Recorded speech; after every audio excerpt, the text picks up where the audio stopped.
2 ಮಾವಿನಕಾಯಿ ಇದ್ದರೆ ಸಾಕು, ಬಾಯಿ ನೀರೂರಿಸುವಂಥ ಉಪ್ಪಿನಕಾಯಿಯನ್ನು ಬರೀ 2 ನಿಮಿಷದಲ್ಲಿ ಮಾಡಬೇಕಾ? ಹಾಗಾದರೆ ನನ್ನ ಈ ವಿಡಿಯೋನ ಮಿಸ್ ಮಾಡದೆ ಪೂರ್ತಿಯಾಗಿ ನೋಡಿ. ಹಲೋ, ನಮಸ್ಕಾರ ಎಲ್ರಿಗೂ. ಬರೀ 2 ಮಾವಿನಕಾಯಿ ಇದ್ದರೆ ಸಾಕು, ತುಂಬಾ ರುಚಿಯಾಗಿರುವಂಥ ಉಪ್ಪಿನಕಾಯಿನ 2 ನಿಮಿಷದಲ್ಲಿ ಮಾಡ್ಬೋದು. ನಿಮ್ಗೆ ಆಶ್ಚರ್ಯ ಆಗ್ಬೋದು, 2 ನಿಮಿಷದಲ್ಲಿ ಉಪ್ಪಿನಕಾಯಿ ಮಾಡ್ಬೋದು ಅಂತ. ಖಂಡಿತವಾಗ್ಲೂ ವಿಡಿಯೋನ ಪೂರ್ತಿಯಾಗಿ ನೋಡಿ. ಒಂದ್ಸರಿ ಈ ರೆಸಿಪಿನ ಟ್ರೈ ಮಾಡಿ ನನಗೆ ನಿಮ್ಮ ಫೀಡ್ಬ್ಯಾಕ್ನ ತಿಳಿಸಿ. ಫಸ್ಟ್ ಟೈಮ್ ನೀವು ನನ್ನ ಚಾನಲ್ ನೋಡ್ತಾ ಇದ್ದರೆ ದಯವಿಟ್ಟು ಸಬ್ಸ್ಕ್ರೈಬ್ ಆಗಿ, ಯಾಕಂತಂದರೆ ನಾನು ನೆಕ್ಸ್ಟ್ ಹಾಕುವಂಥ ಕೂಡ ಎಲ್ಲ ವೀಡಿಯೋಗಳನ್ನು ನೀವು ಮಿಸ್ ಮಾಡದೆ ನೋಡ್ಕೋಬೋದು. ಥ್ಯಾಂಕ್ಸ್ ಎಲ್ರಿಗೂ. ಒಂದು ತುಂಬಾ ಸುಲಭವಾಗಿ ಅರ್ಜೆಂಟಾಗಿ ಮಾಡುವಂಥ ಉಪ್ಪಿನಕಾಯಿಯ ಬಗ್ಗೆ ನಾನು ಹೇಳ್ಕೊಡ್ತಾ ಇದ್ದೇನೆ. ಇದನ್ನ ಬರೀ 1-2 ಮಾವಿನಕಾಯಿ ಇದ್ದರೆ ಸಾಕು, ಯಾರು ಬೇಕಾದ್ರೂ ಮಾಡ್ಬೋದು. ಈ ಉಪ್ಪಿನಕಾಯಿನ ಮಾಡಲಿಕ್ಕೆ ನಾನು ಬರೀ 2 ಫ್ರೆಶ್ ಆಗಿರುವಂಥ ಮಾವಿನಕಾಯಿನ ತಗೊಂಡಿದ್ದೇನೆ. ಒಂದೇನು ಅಂತಂದರೆ, ಫಸ್ಟ್ ನೀವು ಇದನ್ನ ಚೆನ್ನಾಗಿ ತೊಳೆದುಕೊಳ್ಳಿ, ಅಂಗಡಿಯಿಂದ ತಂದರೂ ಓಕೆ. ತೊಳೆದುಕೊಂಡು ಅದಾದ ನಂತರ ಒಂದು ಕ್ಲೀನಾಗಿರುವಂಥ ಬಟ್ಟೆಯಿಂದ ಒರೆಸ್ಬೇಕು. ಯಾಕಂತಂದರೆ ತೇವಾಂಶ ಅಥವಾ ಮಾಯ್ಶ್ಚರ್ ಇರುತ್ತಲ್ವ, ಅದು ಹೋಗಬೇಕು. ಪಸೆ ಇರೋದು ಬೇಡ, ನೀರಿನ ಪಸೆ ಇರೋದು ಬೇಡ. ಇದರ ತೊಟ್ಟಿರುತ್ತಲ್ವ, ತೊಟ್ಟಿನ ಭಾಗನ ಕಟ್ ಮಾಡ್ಕೊಳ್ಳಿ. ಇದರಲ್ಲಿ ಸೊನೆ ಅಂತಾರಲ್ಲ, ಅದಿರುತ್ತೆ. ಇದನ್ನ ನಾನು ತುಂಬ ಚಿಕ್ಕದಾಗಿ ಕಟ್ ಮಾಡ್ಕೊತೀನಿ. ನೀವು ಸ್ವಲ್ಪ ದೊಡ್ಡ ಪೀಸ್ ಬೇಕಾದ್ರೆ ಮಾಡ್ಬೋದು, ಬಟ್ ಚಿಕ್ಕದಾಗಿ ಕಟ್ ಮಾಡಿಕೊಂಡ್ರೆ ಆಮೇಲೆ ನಾವು ಆ ಉಪ್ಪಿನಕಾಯಿ ಮಸಾಲ ಹಾಕ್ತೀವಲ್ವ, ಅದೆಲ್ಲ ಎಳ್ಕೊಂಡು ತುಂಬ ಚೆನ್ನಾಗಿರುತ್ತೆ. ಇಮಿಡಿಯೇಟಾಗಿ ನಾವು ಇದನ್ನ ಉಪಯೋಗ ಮಾಡ್ಕೋಬೋದು. ನೋಡಿ, ಈ ಥರ ತುಂಬ ಚಿಕ್ಕದಾಗಿ, ಇಲ್ಲ ಕೊಚ್ಚೋದು ಅಂತಾರಲ್ಲ, ಆ ಥರನೂ ಬೇಕಾದ್ರೆ ಮಾಡ್ಬೋದು. ಇಲ್ದಿದ್ರೆ ನೋಡಿ ಹೀಗೆ ನೋಡಿ, ಈ ಥರ ಚಿಕ್ಕ ಪೀಸಾಗಿ ಕಟ್ ಮಾಡ್ಕೊಂಡು ಇಟ್ಕೊಂಡಿದ್ದೇನೆ. ಯಾಕೆ ಚಿಕ್ಕ ಪೀಸ್ ಅಂತಂದರೆ, ಆ ಮಸಾಲ ಹಾಕ್ತೀವಲ್ಲ ಅದು ಚೆನ್ನಾಗಿ ಎಳ್ಕೊಳ್ಳುತ್ತೆ. ದೊಡ್ಡ ಪೀಸ್ ಆದರೆ ಇಮಿಡಿಯೇಟಾಗಿ ಅಷ್ಟು ಬೇಗ ಮಸಾಲೆ ಎಳ್ಕೊಳ್ಳಲ್ಲ. ಅದರಿಂದ ನೀವು ಒಂದು ಸ್ವಲ್ಪ ದೊಡ್ಡ ಪೀಸ್ ಬೇಕಾದರೂ ಮಾಡ್ಕೋಬೋದು. ಇದನ್ನ ಒಂದು ಪಾತ್ರೆಗೆ ಹಾಕ್ಕೊತಾ ಇದ್ದೇನೆ.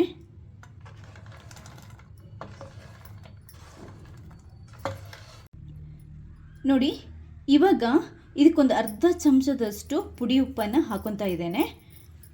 ಉಪ್ಪು ನೀವು ಆಮೇಲೆ ಬೇಕಾದರೂ ನೋಡ್ಕೊಂಡು ಹಾಕೋಬಹುದು. ಉಪ್ಪು ಹಾಕ್ಕೊಂಡು ಮಿಕ್ಸ್ ಮಾಡ್ಕೊಳ್ಳಿ.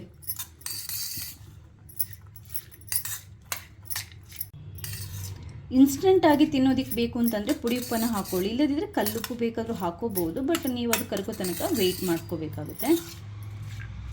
ಇದೀಗ ಇರಲಿ, ಇದಕ್ಕೆ ನಾವು ಬೇರೆ ಮಸಾಲೆಗಳನ್ನು ರೆಡಿ ಮಾಡ್ಕೊಳ್ಳೋಣ. ಈಗ ಒಂದು 1/4 ಚಮಚದಷ್ಟು ನಾವು ಮೆಂತೆನ ಹುರಿದ್ಕೋಬೇಕು. ಯಾಕಂತಂದರೆ ಈ ಮೆಂತೆ ಪುಡಿ ನಮಗೆ ಬೇಕು. ಆಲ್ರೆಡಿ ನೀವೇನಾದರೂ ಮನೆಯಲ್ಲಿ ರೆಡಿ ಮಾಡಿ ಇಟ್ಕೊಂಡಿರುವಂಥ ಮೆಂತೆ ಪುಡಿ ಇದ್ದರೆ ಅದನ್ನೇ ಹಾಕೋಬಹುದು. ಇಲ್ದಿದ್ರೆ ಒಂದು 1/4 ಚಮಚದಷ್ಟು ಮೆಂತೆ ಪುಡಿಯನ್ನು ರೆಡಿ ಮಾಡ್ಕೊಳ್ಳಿ. ಮಾವಿನಕಾಯಿ ಜಾಸ್ತಿ ಇದ್ದರೆ ಜಾಸ್ತಿ ಹಾಕೋಬಹುದು. ನೋಡಿ, ಈ ಮೆಂತೆ ಇದೆಯಲ್ವ, ಒಂದು ಸ್ವಲ್ಪ ಕೆಂಪಾಗೋ ತನಕ ಹುರಿದ್ಕೋಬೇಕು. ನೋಡಿ, ಇದು ಇವಾಗ ಕರೆಕ್ಟಾಗಿ ಆಗಿದೆ, ಕರಟಿಸಬೇಡಿ. ಇದನ್ನ ಪುಡಿ ಮಾಡುವಂಥ ಮಿಕ್ಸಿಗೆ ಹಾಕೊತಾ ಇದ್ದೇನೆ. ಬಿಸಿ ಇರುವಾಗಲೇ ರುಬ್ಕೊಂಡು ಪುಡಿ ಮಾಡ್ಕೊಳ್ಳೋಣ. ನೋಡಿ, ಮೆಂತೆ ಪುಡಿಯನ್ನು ರೆಡಿ ಮಾಡ್ಕೊಂಡು ಇಟ್ಕೊಂಡಿದ್ದೇನೆ.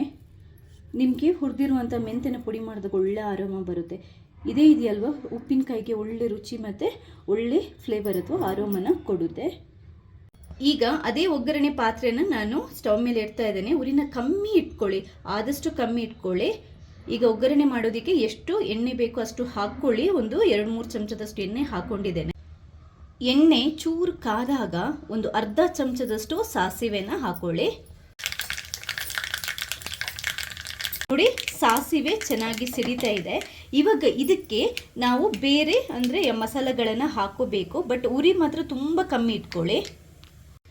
ಮೊದಲಿಗೆ ರೆಡಿ ಮಾಡಿ ಇಟ್ಟಿರುವಂಥ ಮೆಂತೆ ಪುಡಿಯನ್ನು ಹಾಕ್ಕೊಳ್ಳಿ. ಅರ್ಧ ಚಮಚದಷ್ಟು ಖಾರ ಪುಡಿ ಹಾಕೊತಾ ಇದ್ದೇನೆ. ಖಾರ ಪುಡಿ ನೀವು ಆಮೇಲೆ ಬೇಕಾದರೆ ನೋಡ್ಕೊಂಡು ಹಾಕೋಬಹುದು. ಇನ್ನೊಂದು ಮೇಯ್ನ್ ಇಂಗ್ರೀಡಿಯೆಂಟ್ ಅಂತಂದರೆ ಅದು ಇಂಗು. ಇದೇ ಆ್ಯಕ್ಚುಯಲ್ ಆಗಿ ಉಪ್ಪಿನಕಾಯಿಗೆ ಒಳ್ಳೆ ಫ್ಲೇವರ್ ಕೊಡೋದು.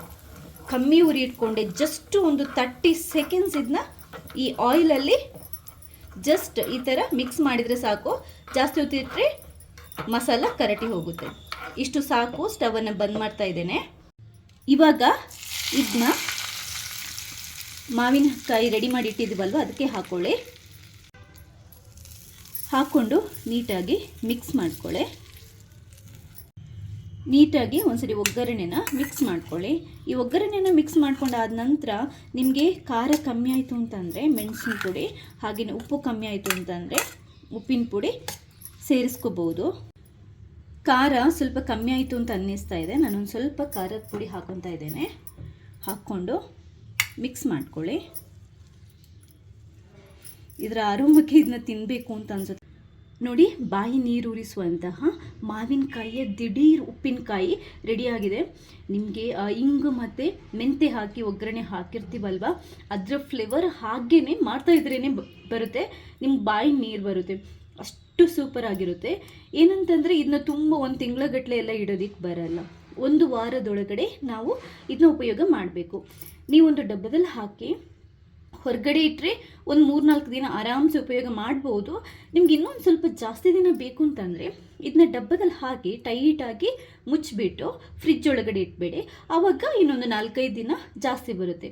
ಮನೆಗೆ ನೆಂಟರು ಬಂದಾಗ ಅಥವಾ ಉಪ್ಪಿನಕಾಯಿ ಖಾಲಿ ಆಯಿತು ಅಂತಿದ್ದಾಗ, ಇವಾಗ ಮಾವಿನ ಸೀಸನ್, ಇದರಿಂದ ಏನು ಅಂತಂದರೆ ನಿಮಗೆ ದಿಢೀರಾಗಿ ಉಪ್ಪಿನಕಾಯಿ ಬೇಕು ಅಂತಂದರೆ ಯಾರು ಬೇಕಾದರೂ ಈ ಉಪ್ಪಿನಕಾಯಿಯನ್ನು ಮನೆಯಲ್ಲಿ ಸುಲಭವಾಗಿ ಮಾಡ್ಕೋಬೋದು. ನೋಡಿ, ನೋಡ್ತಾ ಇದ್ರೇ ಬಾಯಲ್ಲಿ ನೀರು ಬರುತ್ತೆ. ಇಷ್ಟ ಆದರೆ ಈ ವಿಡಿಯೋನ ಲೈಕ್ ಮಾಡಿ. ಹಾಗೆಯೇ ನೀವು ಮಾತ್ರ ನೋಡೋದಲ್ಲ, ಬೇರೆಯವ್ರಿಗೆ ಶೇರ್ ಮಾಡೋದನ್ನು ಕೂಡ ಮರಿಬೇಡಿ. ಥ್ಯಾಂಕ್ಸ್ ಎಲ್ರಿಗೂ.